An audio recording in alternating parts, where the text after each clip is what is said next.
have really enjoyed the making of this project. I did it on a topic that I'm really passionate about and that I feel like should be discussed more widely. The biggest takeaway that I've had from making this project is just that as an HBCU community and family, we all have to do more to embrace, support, protect, and accept the queer population.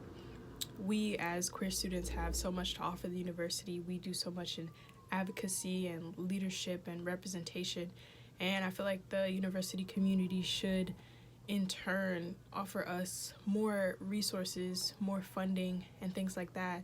Out of over 100 HBCUs in the nation, only 3 have an LGBTQ resource center or a student center directly related to the queer student population. There's one at Bowie, there's one at Fayetteville, and there's one at North Carolina Central. There's also an annual summit with the Human Rights Campaign that several HBCUs participate in. Howard University is one of the HBCUs, Spelman, I know, and they just get together and they discuss LGBTQ or queer specific issues like HIV and AIDS, healthcare. I feel like there's still a lot more that can be done as far as inclusion. There was an article published about a Howard student, Justin Calhoun, who was last year's president of Cascade, the queer organization that we have on campus. Someone wrote an article about him in the Washington Blade, and basically he just went on to say that he feels like the Howard community holds space for a lot of microaggressions to happen because of the relationship with the church.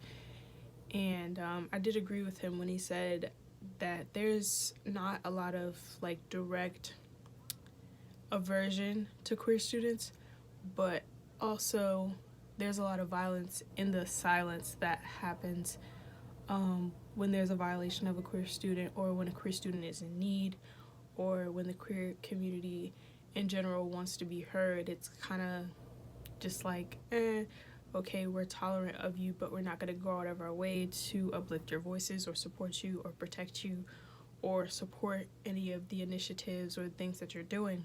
That's something that definitely needs to be improved upon. Queer students should feel just as at home, just as supported and protected as any other type of student. I feel like there's a lot more that we can do, especially at Howard University, as far as financially and socially to support queer students.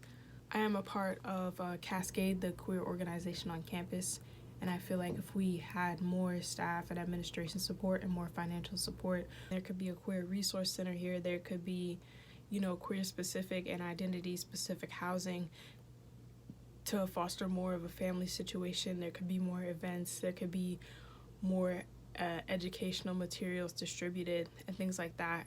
But what we really need is the support, and I think that support will come when we open the door for the conversation, for people to realize that this is important to individual students and to their peers who they see every day. I hope everyone who watches this realizes how important it is to support and to just listen to queer students, to hear our stories, and to, go out of your way to lend a hand or uplift our voices. Thank you for engaging with this project.